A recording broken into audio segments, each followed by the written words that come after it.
বলছে আপনি প্রজাপতি 2 এর রিভিউ দেননি কেন? আমি আজ দিয়ে দিচ্ছি রিভিউ। প্রজাপতি 2 দেখেছি, রিলিজ হওয়ার সেকেন্ড দিন। প্রজাপতি 2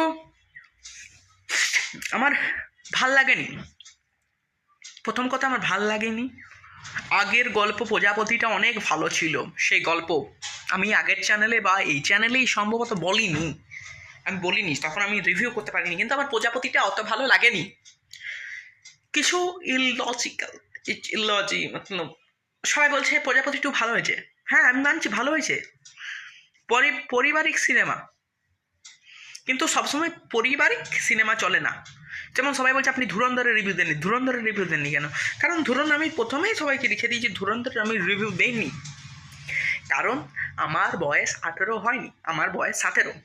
সেই জন্য আমি বলতে পারি না। কিন্তু আমার বাবা থেকে এসেছি, বাবার থেকে বলছি, আমার বাবা বলেছে বেশ ভালো হয়েছে ধুরন্ধর। একটা স্পাই ইউনিভার্স, যে spy universe Yashraj film spy ইউনিভার্সকে টেক্কা দিয়ে একটা প্রশ্ন করে দেয়, নাচ গান সবসময় প্রয়োজন হয় না, স্পাই ইউনিভার্সে সবসময় গল্প, এগুলোই প্রয়োজন।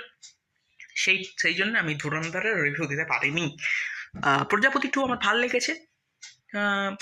এবং যে কনসেপ্ট আছে প্রজাপতি 2 পান্তা ভাত বিক্রি করা, হ্যাঁ একটু বলে দিচ্ছি, স্পয়লার দিয়ে দিচ্ছি। পান্তা ভাত একটা বিক্রি, সুপারস্টার দেব ও তার চাকরিটা হারিয়ে ফেলা একজন ছিল, সেফ ছিল,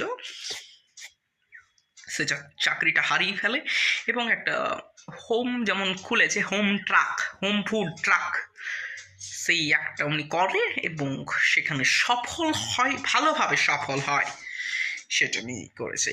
এবং অন্য রিভিউ নিয়ে আসবো। প্লিজ সাবস্ক্রাইব করুন এই চ্যানেলটিকে, অর্পণ বলতে হয়। কারণ সিনেমার যদি নিউজ শুনতে চান, যদি রিভিউ শুনতে চান, যদি খবর শুনতে চান ছোটোভাবে, তাহলে এই চ্যানেলটিকে সাবস্ক্রাইব করুন। যদি আপনার হাতে 3 মিনিট বা 1 মিনিট সময় থেকে থাকে, তাহলে এই চ্যানেলটিকে সাবস্ক্রাইব করুন এবং সব ভিডিওগুলো দেখুন। কারণ সব ভিডিও দেখলে, আপনি যদি ভিডিও দেখেন, তাহলে আমারও ভাল লাগবে বানাতে। ধন্যবাদ, থ্যাংক ইউ।